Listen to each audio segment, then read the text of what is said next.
Salut tout le monde, ici Adrian Mercier. Bienvenue sur ma chaîne, dédiée à notre belle planète et aux enjeux de l'écologie. Si vous voulez en apprendre plus sur comment protéger notre environnement et adopter des gestes éco-responsables, pensez à vous abonner pour rester informé. Prêts à explorer ensemble? C'est parti. Bonjour à tous et bienvenue sur ma chaîne. Aujourd'hui, je vous invite à plonger avec moi dans le fascinant monde des cétacés, en particulier la migration des baleines. Saviez-vous que certaines espèces parcourent des milliers de kilomètres chaque année pour se reproduire ou se nourrir? Dans cette vidéo, nous explorons les différentes routes migratoires de ces majestueux animaux, les défis qu'ils rencontrent en cours de route et l'importance de leur préservation. Restez avec moi pour découvrir ces merveilles de la nature et comprendre pourquoi leur migration est essentielle à l'équilibre de nos océans. C'est parti!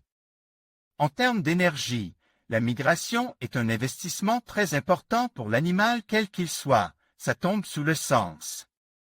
Pour les cétacés, à quoi servent ces migrations et comment se déroulent-elles? Comment se déroulent les migrations de cétacés? Seabass London, Flickr cessait les cétacés à fanon jeunes pendant la migration, vivant sur leur réservé de graisse pendant jusqu'à 8 mois. Les femelles qui ont des petits peuvent perdre presque 50% de leur poids, ce qui, chez une baleine bleue adulte, peut représenter 80 tonnes. Pourquoi les cétacés à fanon migrent-ils? On pense que la nourriture n'est pas assez abondante dans les zones d'alimentation des hiver pour les petits à naître, mais on n'en est pas sûr. En effet, les baleines franches boréales, les orques, les belugas et les narvals restent dans des eaux froides. Les cétacés à fanon évitent-ils la prédation de leurs petits par les orques? En effet, certains individus qui ne se reproduisent pas ne migrent pas et économisent ainsi une quantité d'énergie. La baleine bleue et les rorquals communs sont les plus grands voyageurs et les plus puissants, jusqu'à 17 km/h sur 3700 km. À l'exception du rorqual de bride, dans les eaux chaudes toute l'année, les cétacés à fanon effectuent des migrations nord-sud. Entre les eaux froides d'alimentation, l'été, et les zones de reproduction tropicale, l'hiver. Carte schématique des parcours des différents cétacés au cours de leur migration. En jaune, aire d'été, en noir, aire d'hiver. Les traits indiquent les trajets approximatifs des cétacés à fanon. DR, il est vital, pour la conservation de la vie marine, de protéger les itinéraires des cétacés et autres espèces en danger. Ces voies marines, mises en évidence ces dernières années, l'ont été en suivant les dauphins et les tortues.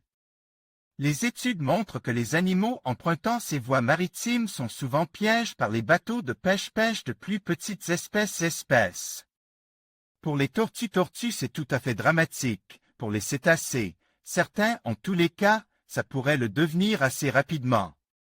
Modifier la circulation des bateaux pour protéger les migrations. Les États-Unis considèrent comme envisageable des modifications des voies de navigation, le long de la côte, pour protéger les baleines noires de l'Atlantique Nord, des collisions avec les navires. La stratégie proposée est développée par le NOAA. Pour le moment, il s'agit de Cape Cod, du Great South Channel et du golfe du Maine. Pour les aires de mise-bas au large de la Géorgie et de la Floride, des limites de vitesse sont proposées. Les mesures s'appliqueraient aux navires de plus de 20 mètres.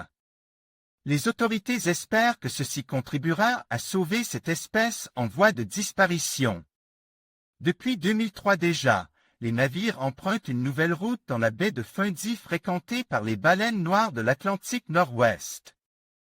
Les collisions causeraient 50% des morts dans un effectif réduit à 325 individus. Les relevés aériens réalisés en 2004 ont permis de dénombrer 16 nouveau-nés dans les eaux de la Géorgie et de la Floride, une bonne année. En conclusion, la migration des baleines et des autres cétacés est un phénomène fascinant qui témoigne de la résilience et de l'adaptabilité de ces créatures marines. Chaque année, des milliers de ces animaux parcourent des milliers de kilomètres pour se reproduire, se nourrir et élever leurs petits. Comprendre ces migrations est essentiel pour la conservation de ces espèces et de leurs habitats. En protégeant les routes migratoires et en sensibilisant le public, nous pouvons contribuer à la préservation de ces majestueux habitants des océans. Merci de nous avoir rejoints dans cette exploration des merveilles de la vie marine.